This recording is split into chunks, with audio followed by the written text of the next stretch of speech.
지켜보고 찌르고 들어오고 압박 전략의 전형이다라는 거죠. 모스탄 대사의 방안은요, 이런 압박 전략의 첫 번째 화살로 저는 평가하고 있습니다. 반갑습니다. 김영희TV입니다. 겁먹은 개는 짖기만 할 뿐 물지를 못하죠. 지금 대한민국의 저바리들이 시끄럽게 짖고 있는데 말이죠. 정작 이재명 정부는요, 모스탄 대사에 대해서 이런 반구 없습니다. 왜일까요? 그만큼 뜨겁기 때문입니다. 모스탄 대사의 방한이 저는 트럼프의 대한반도 전략의 시작에 불과하다라고 생각을 하는데요. 모스탄 대사의 서울 방문은 개인 자격이 아니다라고 말씀드렸죠. 저는 트럼프의 특사로 움직이고 있는 것이다. 어떤 직책도 맡지 않은 상황에서 민간인 신분으로 대한민국을 흔들었다. 트럼프 진영의 압박 전략에 대한 분석이 필요해 보이는데요. 이 국제형사사법대사를 지낸 모스탄 대사가 서울 방문을 하고 그리고 관련 집회에서 연설을 하고 대한민국 정치권에 상당한 파장을 일으키고 있는 이 모든 것이 누구의 머릿속에서 나왔을지 저는 좀 궁금합니다. 그래서 저는 이 트럼프 대통령을 조금 파악해 봤는데요. 지금 모스탄의 행보는 트럼프 대통령과 굉장히 연관성이 있습니다. 그리고 윤석열 전 대통령과의 접견을 통한 한국 선거의 정당성 문제 제기로 인해서 단순한 외교적 이벤트 이상으로 해석될 필요가 있다라는 것이죠.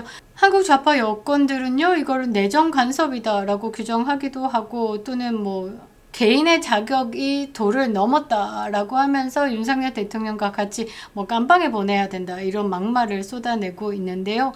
지금 이 사안은 향후 미국과 한국과의 관계, 특히 잠재적인 트럼프 행정부의 대한반도 접근 방식에 대한 심층적 분석을 요구하고 있는 겁니다. 단순한 외교적 마찰이 아닌 복합적인 사전 압박 전략의 시작점으로 저는 보고 있습니다.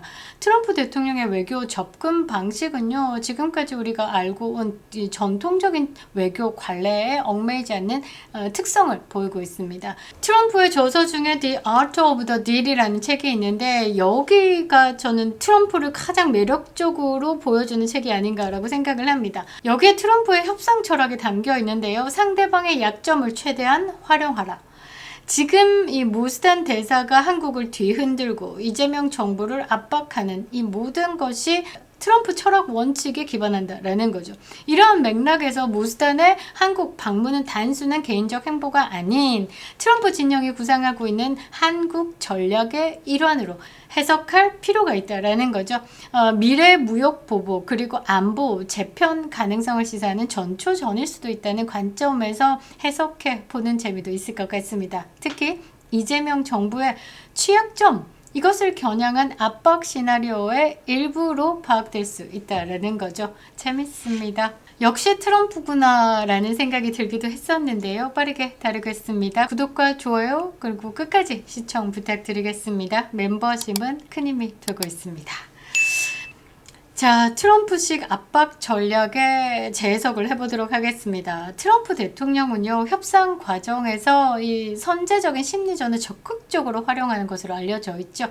그러니까 악수를 해도 내려서 잡고 본인 가슴으로 당겨서 힘을 준다. 너는 내 손 안에 있소이다.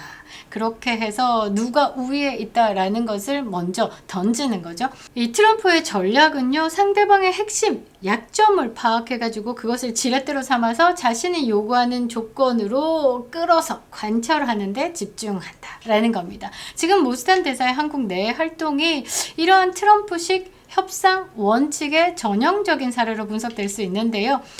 서울의 도심에서 진행된 진실 포럼, 그리고 집회에서 선거 부정에 대한 의혹을 꾸준히 제기하고 있고, 윤석열 대통령과의 접견 불발을 다시 역으로 이용해서 언론의 관심을 받고, 현 좌파 정부의 정통성에 대한 의구심을 표명한 일련의 행보, 이게 통상적인 외교 사절의 공식 임무의 범위를 넘어섰다라는 거죠. 뭔가 이 모스탄의 움직임에 대해서 굉장히 압박받고 있는 이재명이다라는 거죠. 그래서 우파 진영에서는요, 이 모스탄 대사의 불씨를 계속 키워야 하는 겁니다. 우리가 모스탄을 계속 알려야 된다라는 거죠. 그래서 사실 부정선거 긴가민가 했던 사람도, 아니 미국의 입에서 부정선거라는 말을 이렇게 세게 내는데 도대체 부정선거가 없다라고 걸어 잠그는 국민의힘, 너네들 아웃, 이렇게 해서 여론이 바로 반영되는 거고, 그리고 거리에는 많은 국민들이 모스탄 대사 USA Stop the Steal을 외치면서 거리 행진을 하고 있습니다.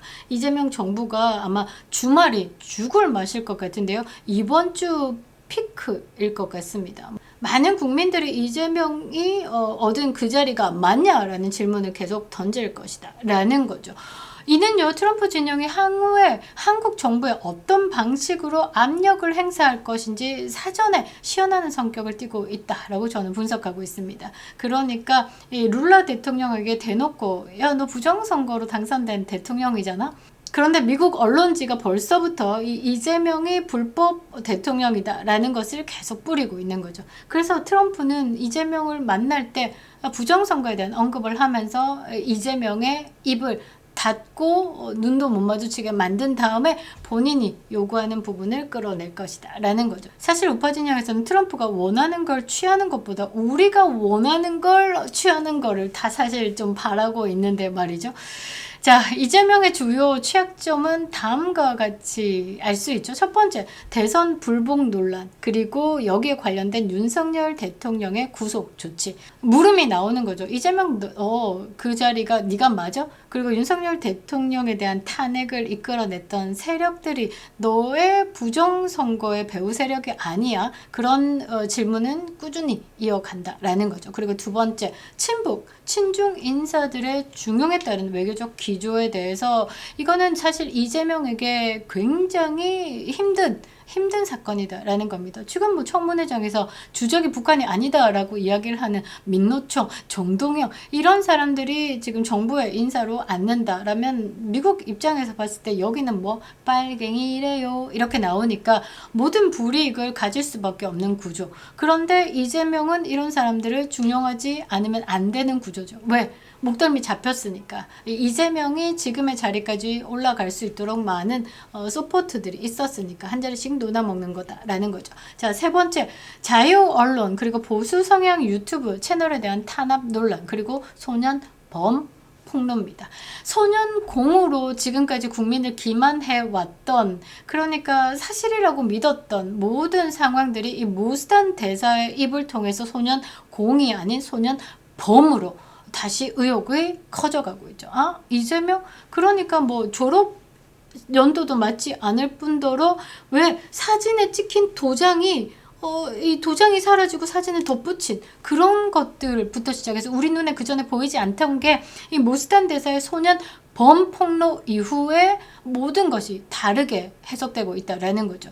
이 대통령 자리에서 이 뭐 18명 소녀를 집단 강간하고 살해하고, 이거는 사실 그 자리에 있으면 안 되는 상황이 된다라는 거죠. 그러니까 이 트럼프의 입이다라고 생각할 수 있는 이 모스탄 대사의 입에서 소년범이 나왔다라는 건 상당히 큰 겁니다. 여기에 더불어가지고 513%에 달하는 쌀 관세 등 보호 무역 조치는요, 미국 무역 당국의 우려를 증폭시키는 요인으로 지적됩니다. 그러니까 불공정 거래라고 하죠.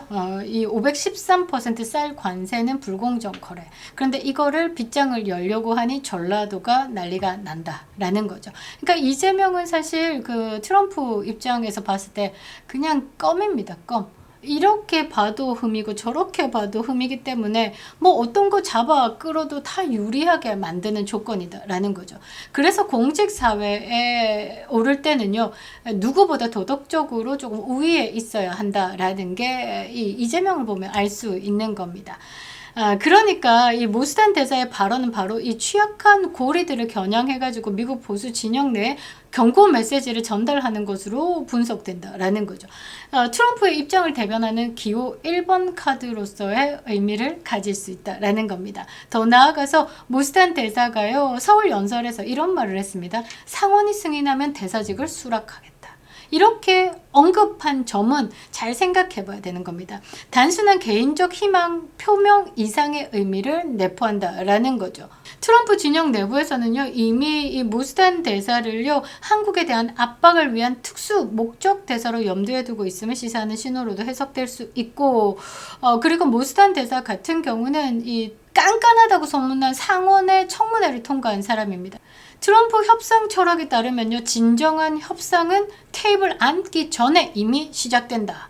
그 원칙이 지금 이 모스탄의 입으로 적용되고 있다라는 거죠. 모스탄의 방문이 이러한 사전 협상 단계의 일환으로 이해될 수 있다라는 겁니다. 트럼프가 이재명이 만나기 전에, 어차피 정상으로 만나야 되잖아요.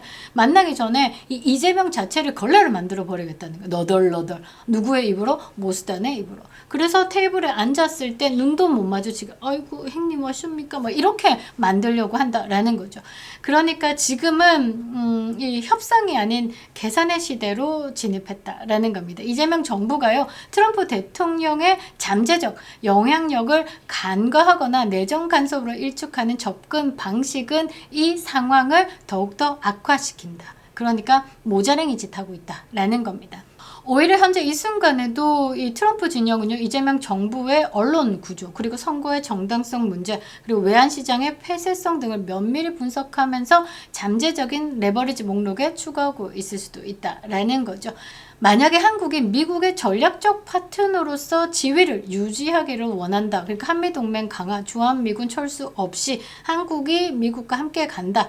그러면 즉각적으로 조치들을 고려해야 할 겁니다. 자, 첫 번째, 공정무역 그리고 자유가치 복원을 위해서 구체적인 행동에 대해서 보여야 하는 겁니다. 자, 두 번째, 주한미군 전략 유연성 확보에 대한 명확한 입장을 표명해야 됩니다. 이게 뭐냐? 이 방위비에 대해서도 트럼프가 던졌죠. 여기에 대해서 적극적으로 반응을 해야 되는 겁니다. 그리고 전자권 환수 이런 소리 입 닫아야 되고요. 중국이 대만을 침공할 시에 한국의 스탠스 어떻게 할 것이냐 즉각적으로 답해야 되는 겁니다. 이미 호주랑 일본에 이 트럼프가 너네들 중국이 대만을 침공할 시에 너네들 어떻게 할 거야? 뭐부터 띄울 거야? 구체적으로 나한테 말해줘 라고 한 것처럼 대한민국도 굳이 물어보지 않아도 아이고 우리는 이렇게 할 겁니다 라고 입장을 먼저 표명해야 된다라는 거죠. 자, 세 번째가 가장 중요합니다. 세 번째는 윤석열 대통령에 대한 정치 보복 조치 반드시 중단해야 되는 겁니다. 7월 18일입니다. 4시 35분에 윤석열 대통령에 대한 구속 적부심이 6시간 만에 종료됐습니다. 아침 10시 15분부터 시작돼가지고요. 12시 20분쯤에 점심 식사를 하기 위해서 잠시 휴정하고 1시간 뒤에 1시 30분에 재개가 됐고요. 4시 15분께 종료했습니다. 그러니까 구속 적부심이 뭐냐? 이 윤석열 대통령을 지금 구치소에 이렇게 가둬두는 게 맞냐 안 맞냐 한 번 더 따지는 절차다. 라는 말이죠. 윤석열 대통령은 지금 굉장히 심리적으로도 힘들지만 이 체력적으로도 지금 많이 무너진 상태입니다. 눈부터 시작해서 당뇨, 빠르게 건강이 악화되고 있는 상황에서 모스탄 대사의 접견까지 막은 이 이재명 정부가 국제사회에서 부정선거로 된 대통령 그리고 윤석열 대통령을 끌어내린 그리고 모스탄 대사의 가장 충격적인 발언 중에 하나가 윤석열 대통령은 내란을 일으키지 않았고 지금 현재 민주당이 내란을 일으켰다라는 발언입니다. 이거와 같은 시각이 트럼프의 시각이다라고 저는 해석을 하는데요. 이 부분에 대해서 빠르게 회복하려는 노력이 없다라고 하면 미국의 전략적 파트너로서의 지위를 유지하기 어렵습니다. 트럼프식 협상은요, 이해와 양보를 기반한 전통적인 외교 방식과는 거리가 멉니다. 지켜보고 찌르고 들어오고 압박 전략의 전형이다라는 거죠. 모스탄 대사의 방안은요, 이러한 압박 전략의 첫 번째 화살로 저는 평가하고 있습니다. 이어서 따라오는 두 번째 화살은 관세와 방위비 그리고 최종적으로는 주한미군 철수 가능성까지 고려하고 있다라는 시나리오가 제기되고 있습니다. 모스탄의 발언은요, 트럼프식 관세 협상의 서막을 알리는 동시에 한국 정부의 딜레마를 안겨주는 시작점으로 분석할 수 있다라는 거죠. 조금 더 쉽게 말해 차도 살인이죠. 그립다 윤석열. 김영은 TV였습니다.